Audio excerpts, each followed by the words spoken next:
Il est 7h53 sur Radio J et nous venons de retrouver Yehuda Lankri, ancien ambassadeur d'Israël à l'ONU et en France, pour faire un point sur la situation. Eva Soto.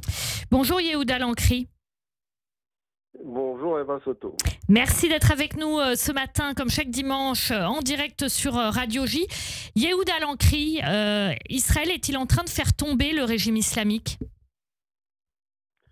Il est peut-être un peu trop tôt et prématuré d'en parler, mais je pense que l'opération qu'a déclenchée Israël était d'abord une opération de survie d'Israël, parce que l'impératif était là.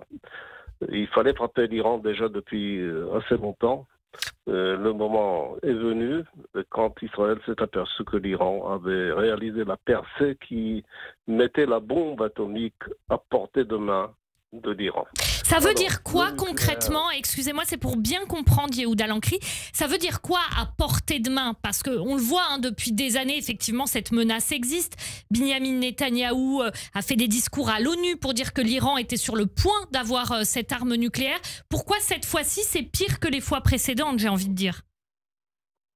Parce que l'enrichissement du nucléaire iranien a atteint un tel niveau qu'il était question de quelques semaines pour le transformer en bombe nucléaire, en bombe atomique, en passant évidemment par des essais qui s'imposent. Mais tout cela n'était qu'une question de quelques mois, de 2-3 mois ou plus tard.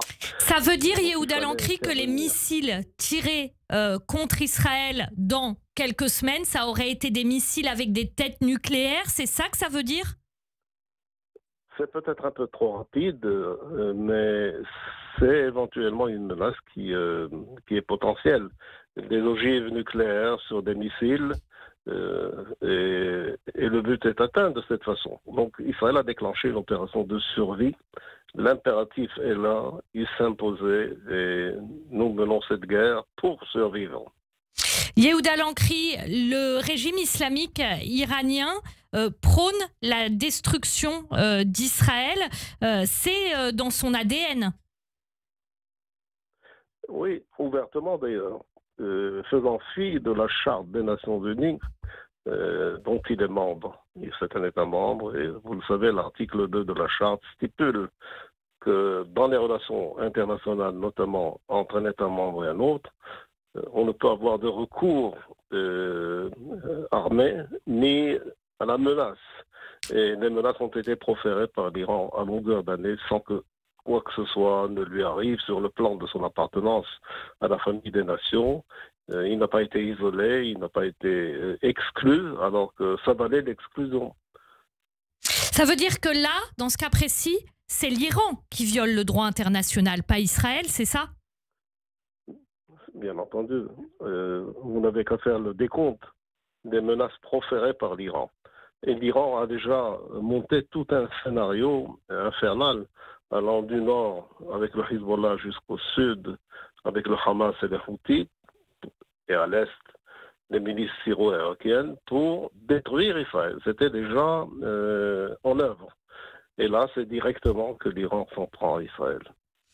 Yehuda Lankri, effectivement, l'Iran s'en prend directement à Israël. On a ces déclarations aussi de Donald Trump. On n'y comprend pas grand-chose.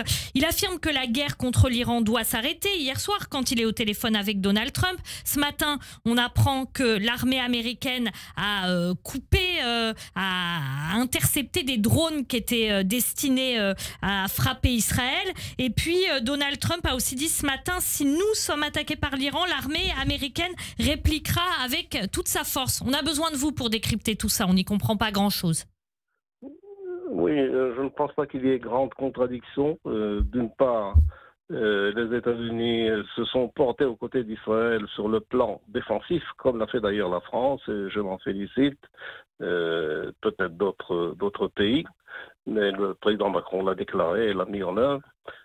Quant au passage à l'attaque, je pense qu'il y a là un temps d'hésitation des États-Unis, à mon sens. Ils ne doivent pas attendre, en vertu de l'alliance qui les unit à Israël, que leur base militaire soit attaquée. Il faut qu'ils passent pour ce second acte. Nous sommes maintenant au second acte de l'attaque israélienne, qui prévoit la destruction d'infrastructures majeures sur le plan Ça veut dire que les Américains doivent être dans un cadre offensif comme le fait Israël et pas seulement pour défendre Israël, mais doivent attaquer l'Iran avec Israël, c'est ça? Oui, oui, c'est ça. À ce stade, je pense que c'est le moment d'épauler Israël sur le plan offensif.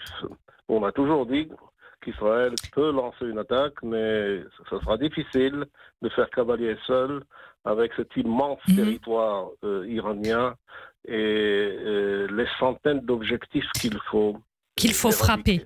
Merci beaucoup Yehuda Lankri, ancien ambassadeur d'Israël en France et à l'ONU. On vous retrouve la semaine prochaine. Merci, bonne journée à vous.